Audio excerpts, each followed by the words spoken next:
Hello everybody, welcome back to another Woodworking Wisdom. Today we've got a little carving project. So we're going to create a lattice pattern and we're going to do it on a coaster.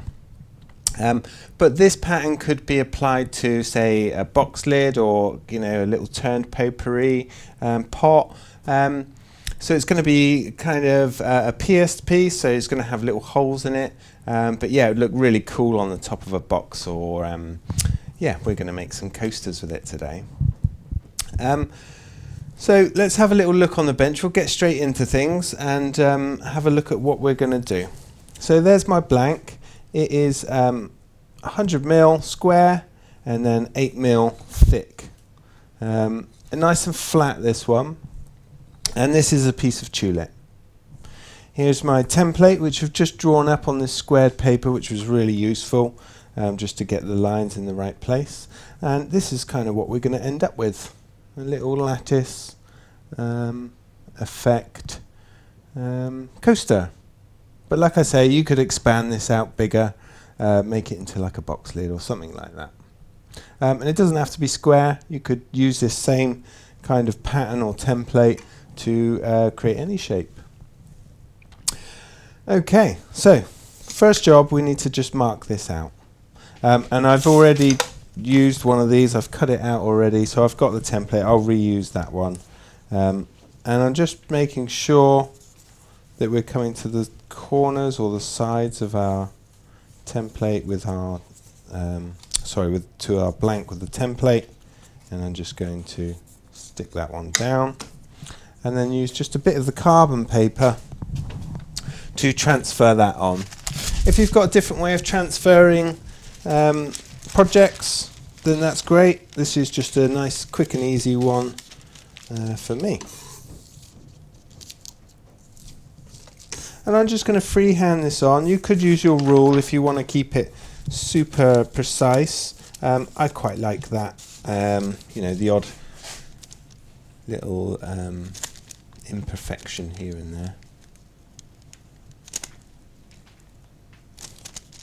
So shiny side down with this carbon paper, and we're just going to go over all these lines to transfer it on.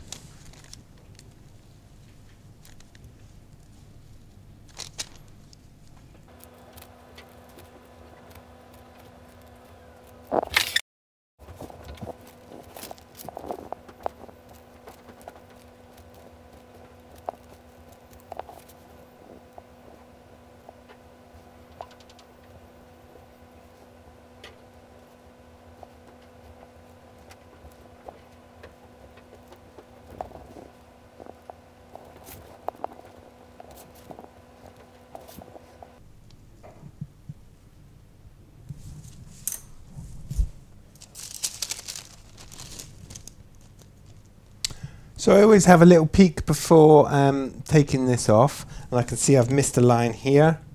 So before you take your template off, just make sure that you've got all that information. And use a different coloured pen if you struggle to kind of see where you've been, or it'll make it a lot more obvious. Say like a red biro or something like that. Might make things a little bit easier.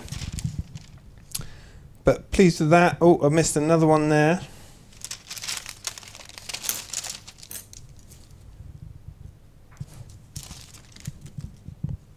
One last check around, pretty happy, so that can come off. And there we've got our template transferred onto our blank.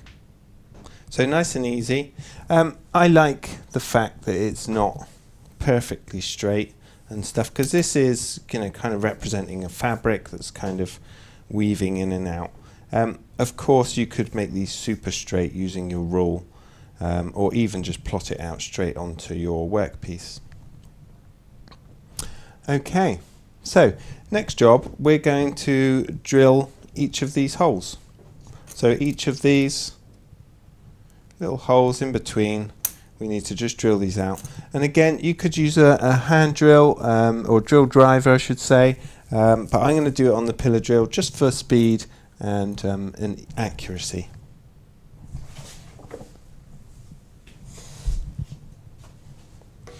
So just get my goggles. So goggles are going on. And I've set the drill so that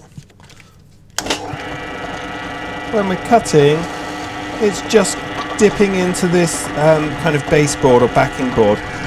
That's going to help a little bit with breakout on the back here. And it allows me to drill right the way through without fouling into the table, the cast iron table underneath.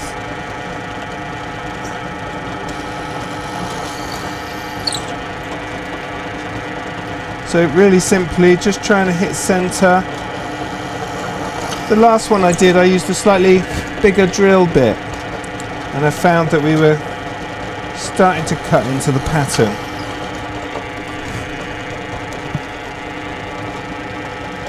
So I've downsized the drill bit. This one is about 3mm, and those little squares are 5mm squares.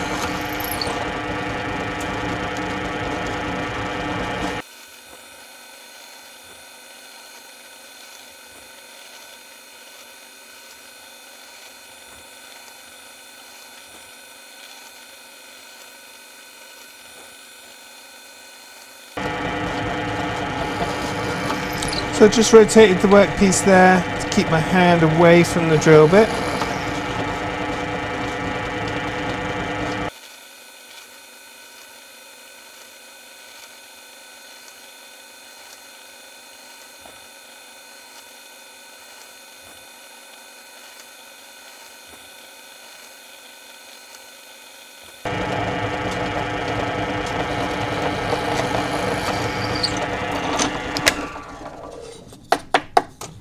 There we have it. All the holes drilled, and not too much breakout on the back. We can sort that out with a bit of abrasive in a bit. But that's where we want to be with the drilling. So we've drilled out each of these little holes, the little gaps in between what is going to be our kind of weave pattern. Good. So we've done all our drilling. Now onto the scroll saw. So this is just like your normal kind of piercing job. I've got a number 3 spiral blade in this, just so we don't have to keep coming around all those corners. We've got a lot to do here. So I chose a spiral blade. Not as good a finish, but we can use some little files and stuff down in there in a bit. So we are literally threading that through the holes that we've just drilled.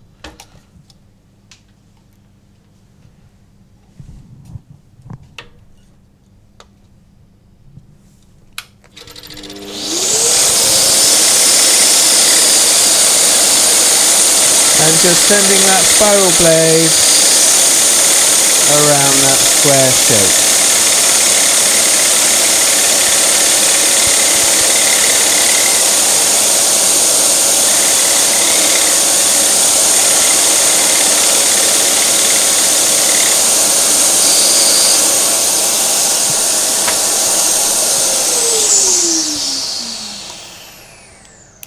And we've got quite a lot of these to do. So we'll just crack on. Really useful having this quick tension on this machine. And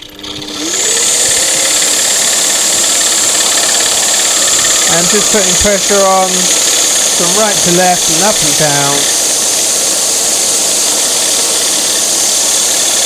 And just skim out any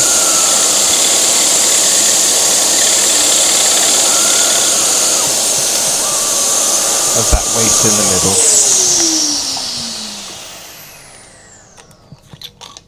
So 2 really useful features on this saw is that liftable arm and also the quick tension on that, so we can get straight back to work. So if you're doing a lot of piercing, something like this is really useful, saves a lot of time.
So we're kind of at the halfway point.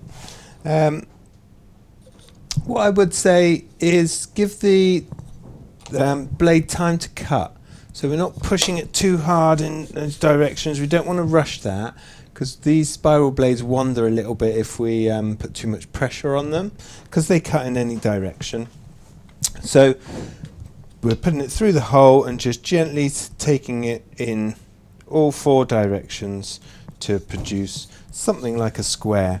Some of these are slightly different shapes, but we can file these a little bit as well. We've got a little needle files, diamond files, that are going to work really well in that situation.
So these are the last 2 to do.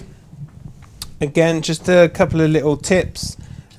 Just nice and gentle. We don't want to put too much strain on the blade. We don't want it flexing, because that will create a little belly where you're cutting. So give the blade time to cut. That will, again, will keep everything a little bit more accurate, so it's not kind of serrated down in here. And that we can get a file to it in a moment. When I'm changing, when I'm doing these piercings, I like to load it on from the top, so keep it clamped in the bottom there. But I've seen other people undoing it at the bottom and top feeding, what they call top feeding. I'll show you an example of that.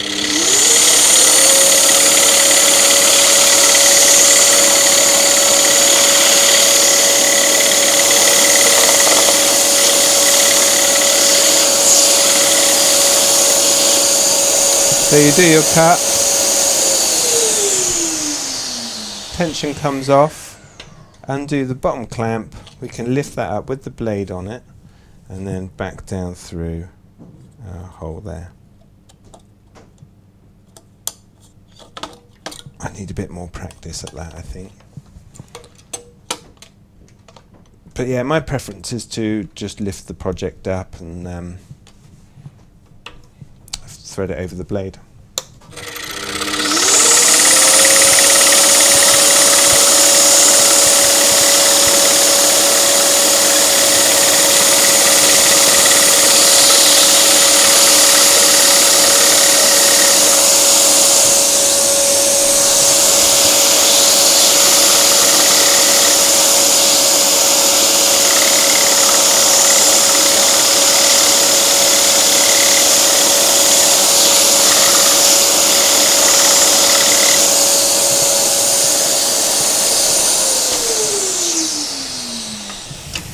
Good, and that's what we've ended up with. You can see again that spiral blade is going to give us quite a rough finish on the bottom, but a bit of abrasive across that is going to tidy it right up. But that's the side we're interested in anyway. All looks fairly nice and clean, and we've just tried to keep things nice and square so that we're not rounding off these corners. And you know, you can always revisit this if you feel like there's any bits that you may have missed out. But like I said before, we can clean this up with things like little diamond files. They work really well, especially that little triangle one with the sharp edges on it. That's going to work really well for us. Okay, so next job, we need to carve this on the bench. So we've done our bits on the scroll saw. We've punched through all of these little holes and tried to make them a bit squarer. That took me about 15 minutes on the scroll saw just for this one, but you could double stack these as long as you've got the same pattern in both. You could double stack them and do them on the scroll saw just to be a bit more efficient with your time, because coasters usually in a set of 4. But yeah, took me about 15 minutes that. But it was a nice 15 minutes, a very therapeutic 15 minutes. It wasn't a chore. We're going to pop a couple of bench dogs in, and then just something to kind of register up against with the carving. Okay, so we're going to carve in this direction, always away from ourselves, and we've got that nice solid stop there, and we can turn this. And everything that we're going to carve is at 90 degrees to one another, so we don't need to worry about putting it in a corner. We're always going to be carving in that direction. I'm going to pop in some stop cuts first. We're going to use a couple of chisels. This one is one of the KIRSCHEN chisels. This is a number 116, so 16 mil wide, and the number 1 just means it's flat. There's no flute or channel in this chisel. And then also we've got this little Japanese set. These are fantastic. So I'm going to use the smaller one for a bit more control and detail. But this larger one we're going to use for our kind of stop cuts. So having that extra wide blade is going to allow us to just pop these stop cuts in. Okay. So I'm just coming around this edge first, and we're going with the grain at the moment, so the grain's running this way in this piece of timber. So we don't need to hit hard with our mallet when we're carving.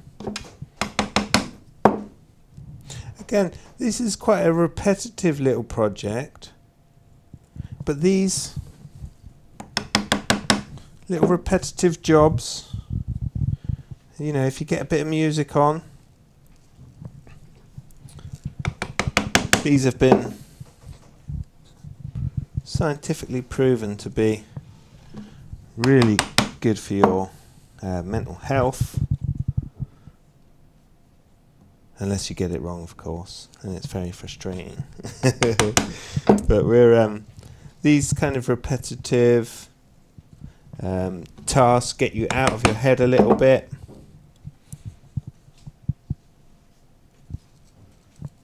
And you can see the width of the chisel isn't going to cut into the next piece. It's just putting our little stop cuts in. We don't really want to cut into this or this.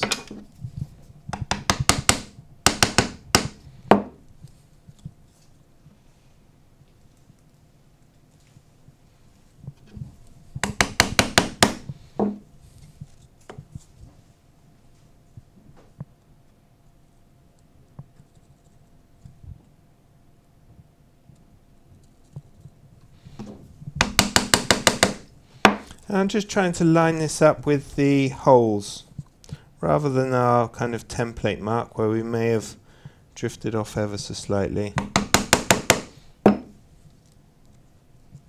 And again, I'm going to do all these kind of horizontal lines first, push the project through 90 degrees and then do it the same again.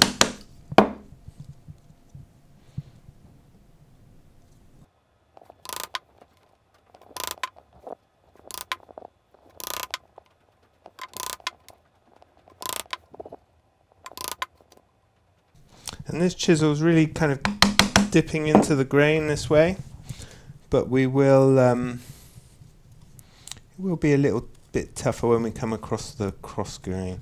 And actually I can push this in by hand when we're working with the grain. It's really quite easy. And again, don't worry if we miss the odd one, we can always revisit it.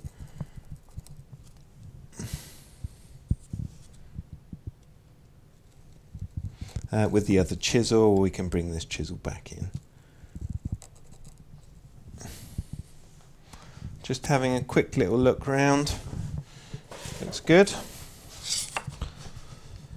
So then we're coming the other direction.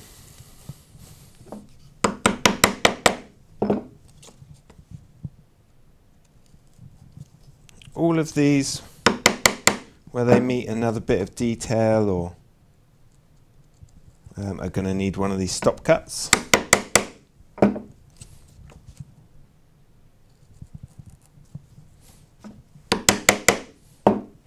So I'm just getting the edge of the chisel, putting it up against our little hole here, and then kind of rolling it across. A few taps with the mallet.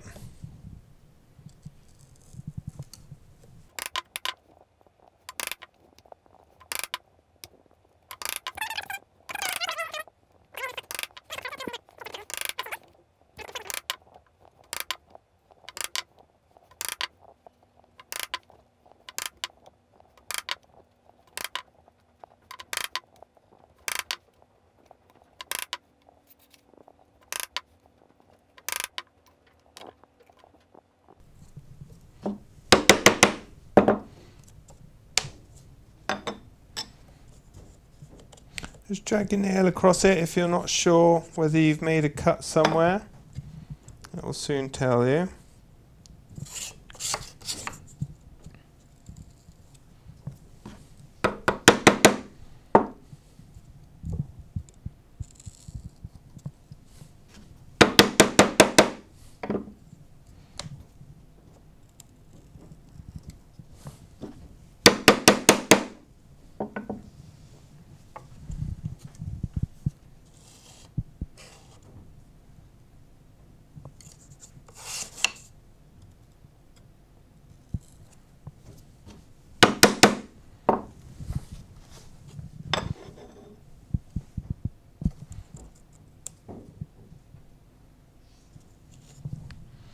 Okay, good. So we've popped in all our stop cuts now. Now it's time for the actual carving.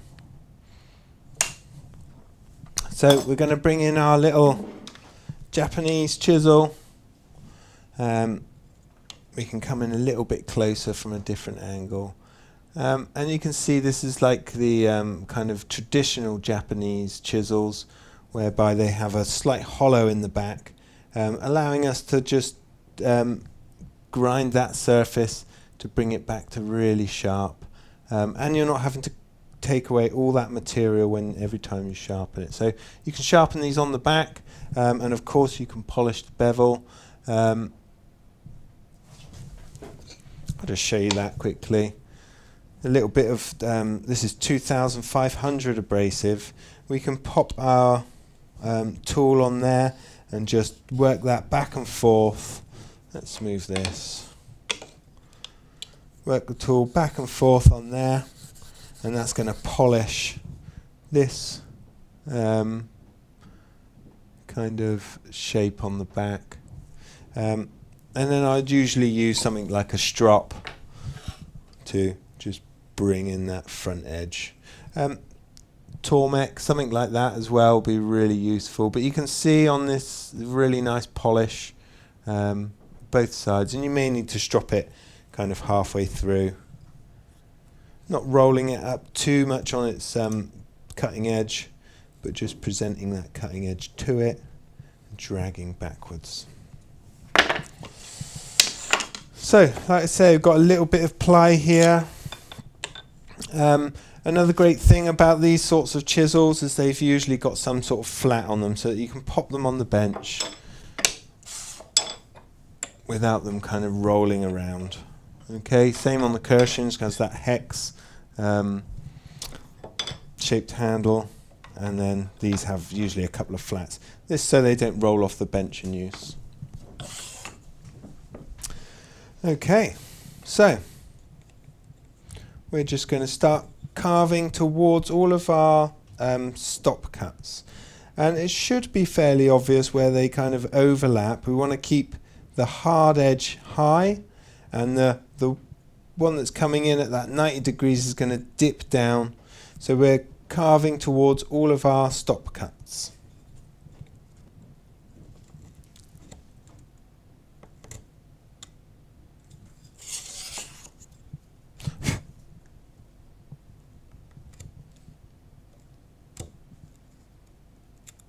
Nice sharp chisel. This tulip, this is, or poplar, can be quite sort of splintery when you carve it.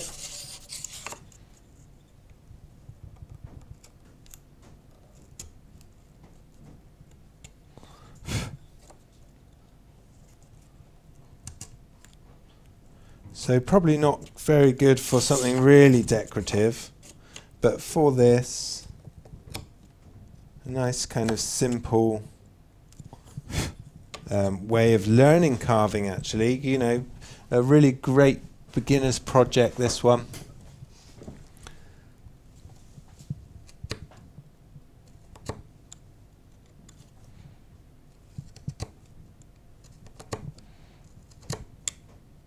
And don't worry about blending this kind of as we go. We're going to just take that material off, make it nice and deep where we want to, and we can do the blending kind of as we go, you know, afterwards.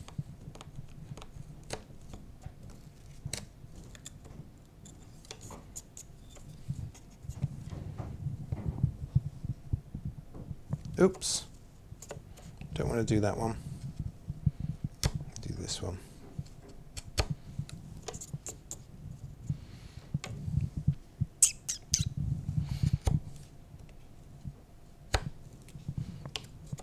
So if we concentrate on doing all the ones heading up that way,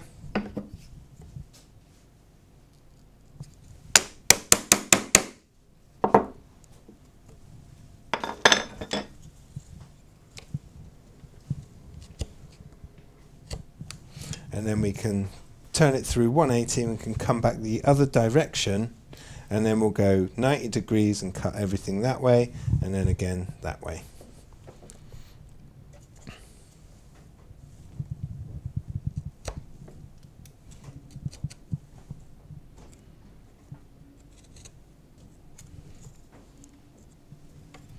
Sometimes you'll get a little fibre just holding on, so we can go back in and trim that off.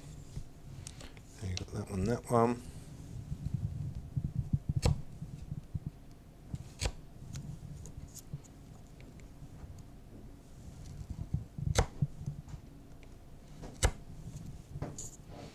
So we're almost putting on a kind of a 45-degree chamfer on all of these at the moment.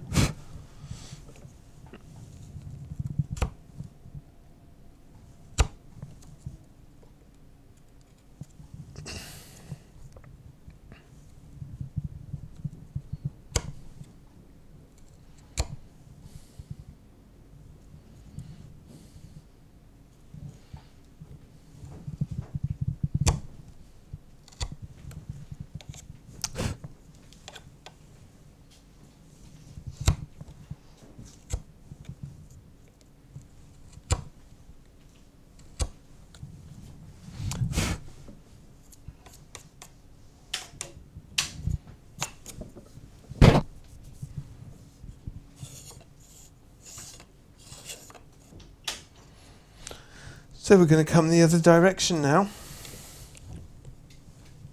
So I've turned the workpiece through 180 degrees. But always working away from ourselves.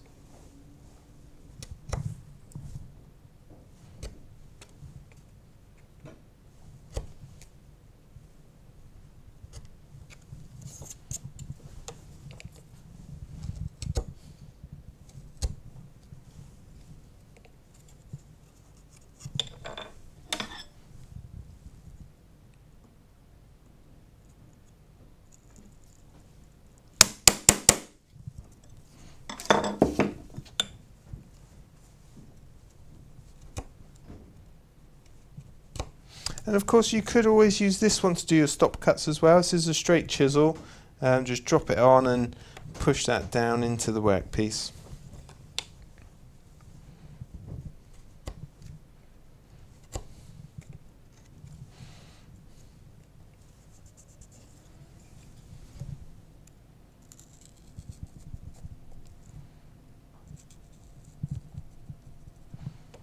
So just a couple here I've missed. So I'm just putting the edge of the cutting edge up against the our hole that we've cut on the scroll saw. I'm going to roll that in from that angle, and then pick up on that line again with the corner of the chisel, and again roll that across. Good. Bevel down with this.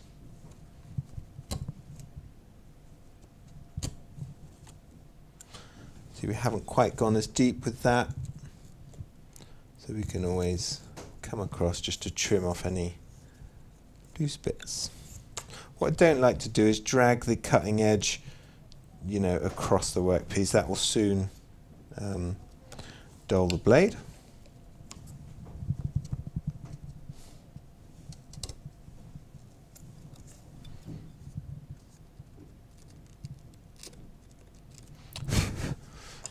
Things like a little knife as well be useful every now and then if you wanted to just get in there, trim some bits out.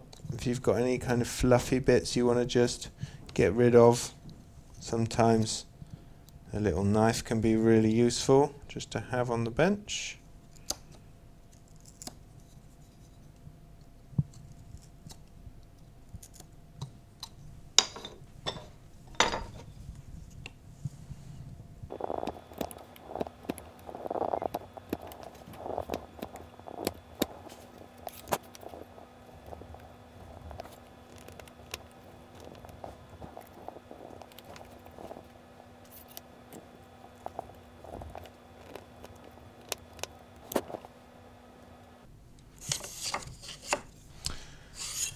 So we've come both directions that way.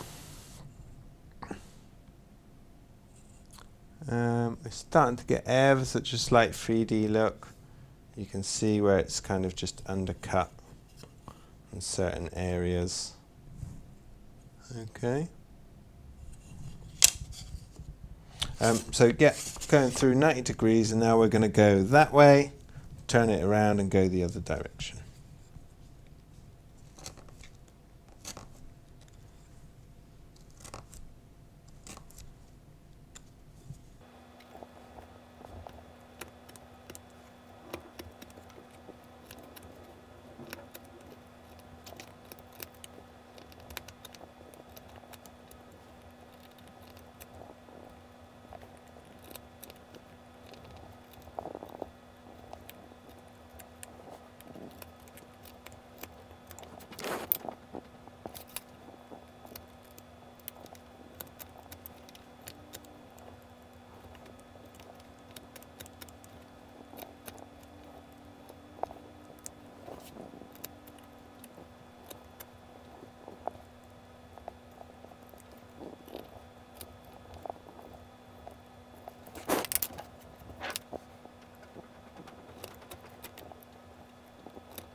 Okay, so you can see we tried to dip down below whatever's running straight across here, so they look like that, you know, we have that kind of woven pattern.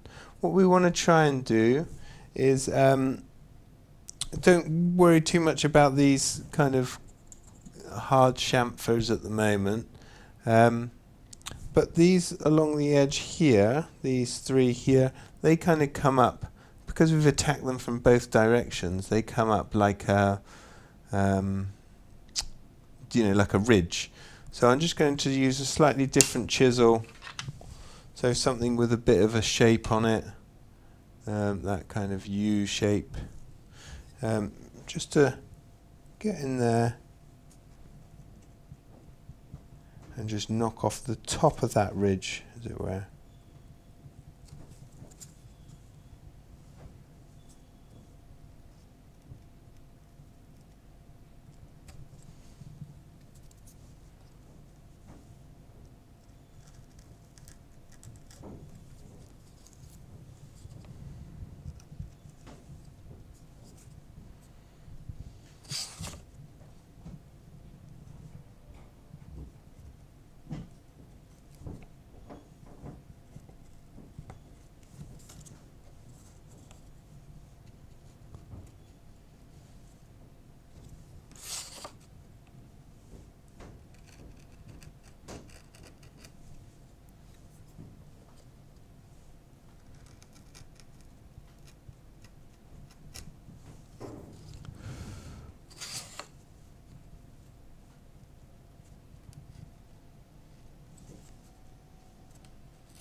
And just something else I wanted to mention, just try to resist when we're cutting, you know, say we're cutting this little wedge out here, try to resist levering it out. If it's not kind of coming out easily, we can always run the chisel down the back there, or take another couple of cuts to try and help it out. But just try and resist getting a cut in there, seeing that it's not coming out, and levering it out, because you can damage the end of the cutter. It will blunt a bit quicker as well, and also it will tear the grain. And usually, say the grain's running this way in this one, if we were to lever it out and it pulled a bit up, and then you pull the rest of that, it's going to continue along that that line. So we've got our basic kind of shape on there now, and again on the last one I kept looking at it and thinking, oh, I've forgotten one here and there, but you can always come back and revisit those. So we can use a couple of different things now. I'll get my files, which are popped on the scroll saw there. This triangle little diamond file is really useful for getting in between any of these holes. Say a couple of these have kind of fluff in the middle, either from the cut or from the spiral blade on the scroll saw. So we can just get in there. They have 3 really good flats on them, and just trim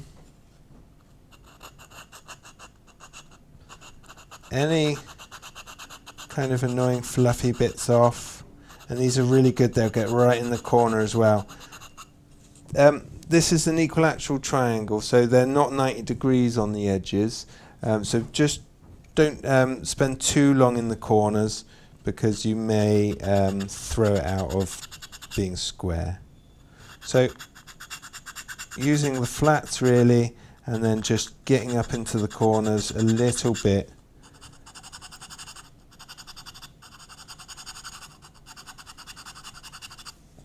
But just getting rid of the fluff really, almost like denibbing, or just a little tidy up.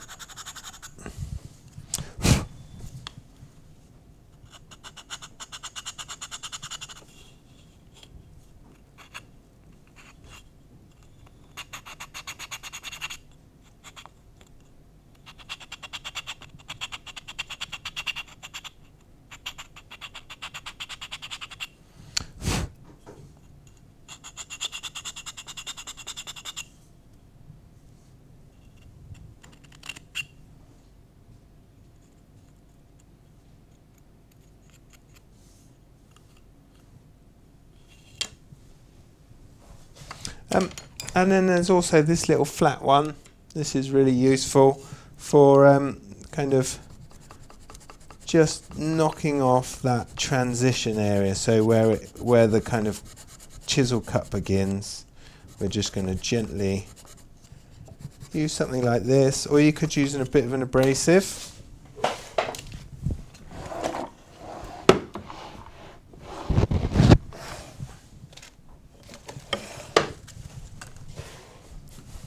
So this is just a bit of the cloth back abrasive. I've kind of rolled this up, but you can fold it so you get almost like a hard little edge. And just using my thumb, you can blend it that way as well.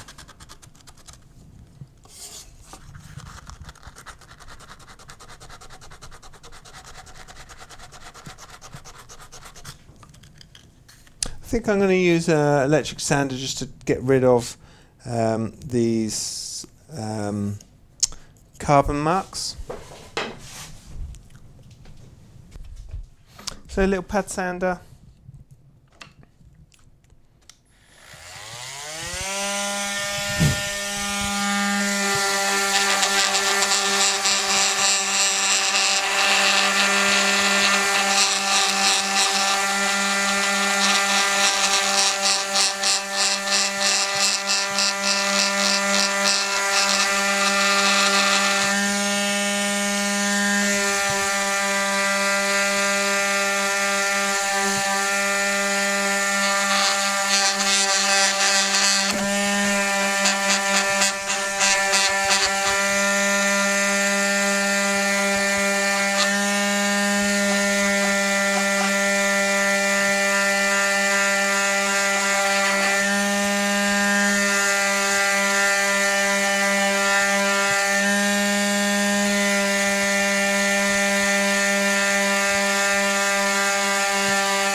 There we go, quick go with the pad sander.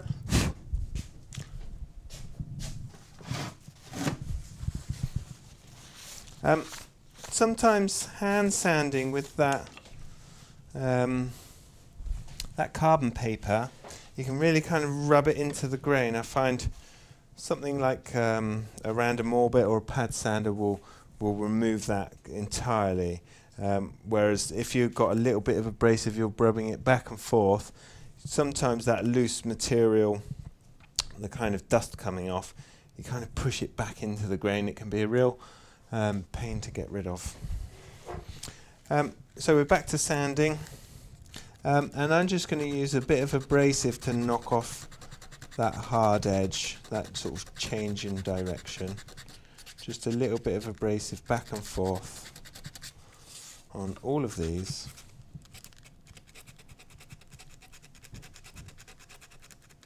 Just getting rid of any tooling marks, sanding with the grain where we can.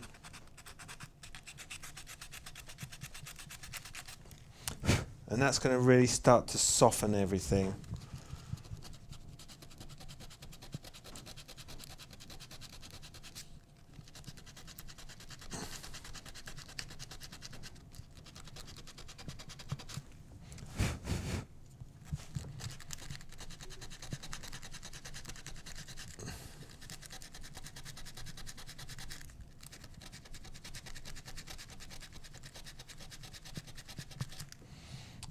But again, use what you've got. Most people have a bit of abrasive. This is probably the easiest way to do it. Like I say, you could use something like your flat file.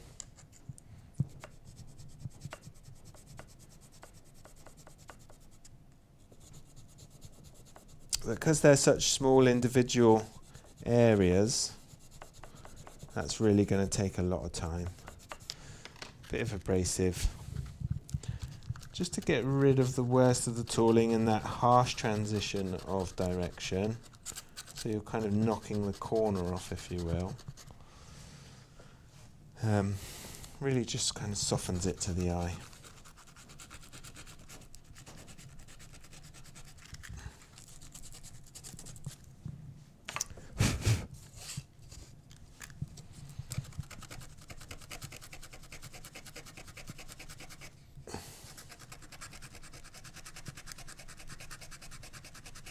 So these where I'm going cross grain, you really want to just revisit that with a couple of swipes with the grain.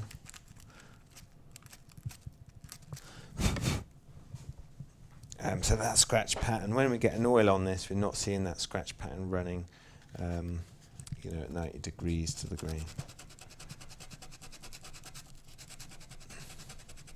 But take your time with this bit. This is again a little bit repetitive.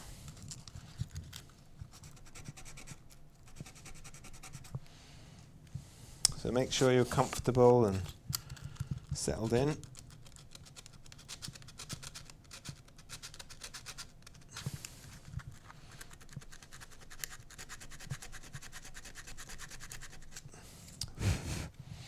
You can also get those abrasives. I've seen people stick them to lollipop sticks, and you can get the actual detail sanders, the little bits of abrasive that are kind of stuck to a plastic, it's like a pen, isn't it?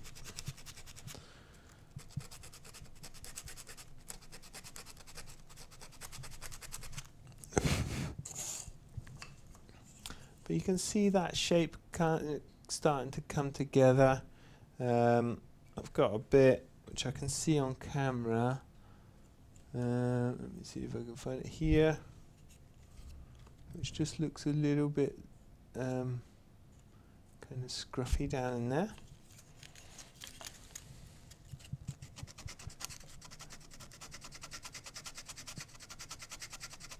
So I'm going to get in there. And of course you can always, you know, if you feel you've got like a hard shoulder somewhere, you can always take a little skim off of that with your chisel.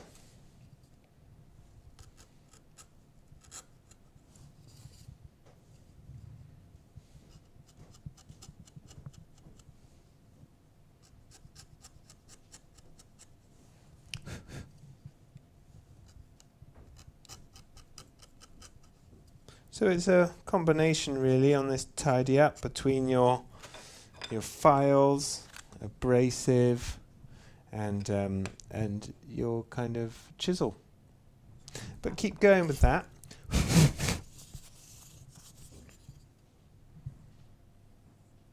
We get a really nice kind of lattice effect.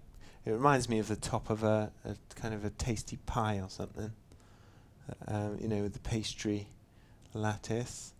But yeah, that's not too far off now. All I've done with that is just spent a little bit more time with the cleanup. And obviously, as soon as we get that oil on there, we're going to start to darken. It's going to really throw those shadows in. You know, the highlights on the top are going to look that little bit more brighter, just to offer that little bit more contrast. But yeah, that's a lattice coaster. And like we said before, you could turn this into the lid of a box. This could be something like a trivet if you want to put hot pans on it. And we're not stuck to that square shape as long as we can lay out that lattice pattern down on our piece of timber. It can be whatever shape you want. But yeah, a nice little pattern and a great way to get started in carving. Great way to practice your stop cuts, to, you know, kind of approaching those stop cuts and removing those little chips out. So it's a great little starters project. If you're kind of wondering what to get started with, this is going to get you used to handling the chisels. There's not too much that can go wrong with it. It's not a kind of three-dimensional shape. It's lots of straight lines, so it's a great way to get you using your chisels on this lovely little beginner's project. That's about it for today. Thank you so much for tuning in. If you've enjoyed this video, please hit the like and give us a thumbs up and subscribe. And we'll see you again soon for more woodworking wisdom. Bye-bye.